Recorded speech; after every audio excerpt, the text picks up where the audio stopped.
Who were some of your heroes? I'm curious. Who was yours? Oof. It's a weird question for me, man, because I was brought up differently. You know, like I was brought up like hardcore, you know, New York. You know, you've told me before, like you had very big admiration for Ron Jeremy, but I'm talking like heroes, like heroes. Nicky I'm talking Bez. specifically heroes. Yeah. My dad was probably my hero, but my dad was definitely my hero. But you know, like I came home with a jersey on one day, and he goes, "Oh yeah, you're gonna wear another man's name on your back?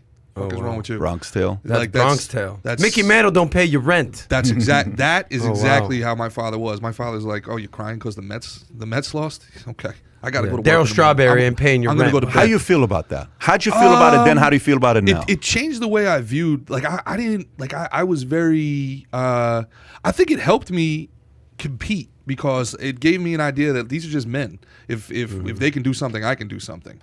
You know, I really like, there's people like I admire their ability to do their profession, but I never really looked at them as like heroes. So other than your dad, there's nobody that like, comes to mind? Like, yeah, but I mean, there's like, as I would read, and I'd read about, you know, historical figures, and as you know, I'm very into politics and history, and like, I'd be like, this is a great man.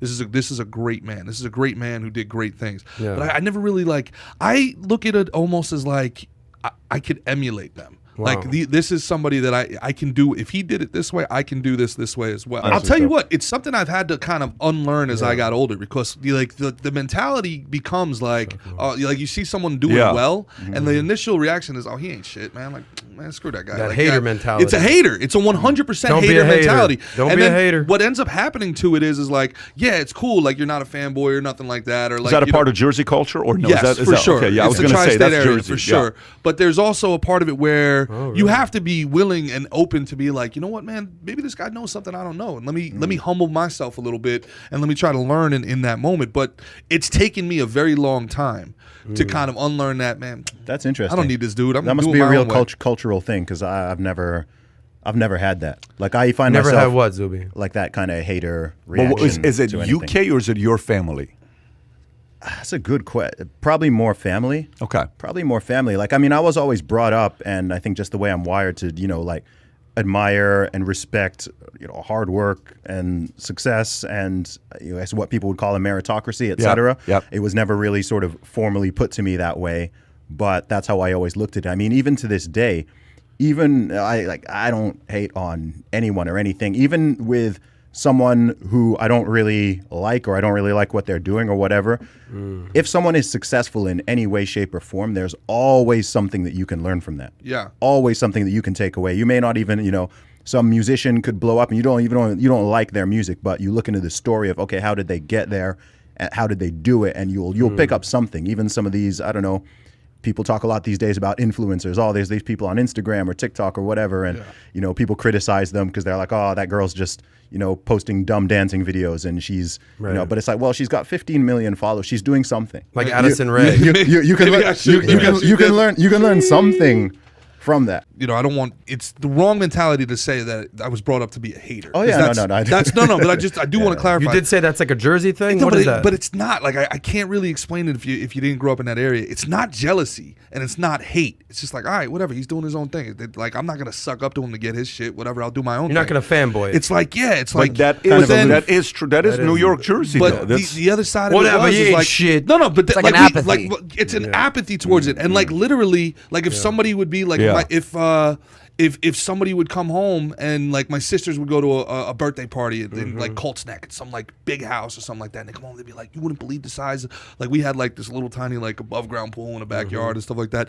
Now, to my father's credit, he grew up in an apartment complex, and like, so having his own yard was he was living his dream no matter what was in it, you know what I mean? So like, now this other person, so my sisters don't know any different. They could coming out and they're like, well, they got this big pool and everything like that. It's like, hey, good for them, God bless, but you know, just be careful because you know the food they eat don't make you shit. So let me say one thing, and then I have a question for Pat. Comparison is the thief of joy. But by the way, what he's saying is very powerful. A lot of people are raised that way. Somebody said here, Dean Martin.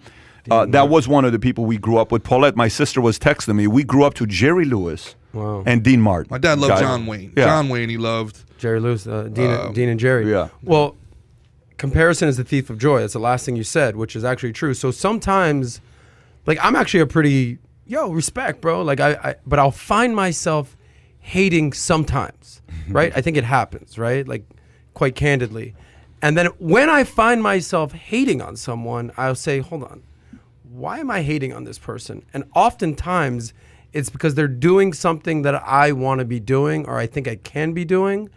So I'll catch myself and say, all right, rather than hating, you ain't shit, just be like, all right, cool. Recognize that that's something that you actually respect and you want to do, and just pursue that rather than hate on him because he's doing that. That's the way to do it. But I think that you can't, if any kids are like listening to this, I don't want to say kids, like late teenagers, early 20s, like that's maturity. Like that is what you grow into. That's not something you're an incredibly impressive human being if you're coming to that mentality in your late teens, early 20s. Right. Like a lot of us have to burn bridges, make mistakes, and be like, wake up in the morning with the regrets and be like, damn, I wish I didn't do it like that. And then use those, use those scabs and those scars to build a new person.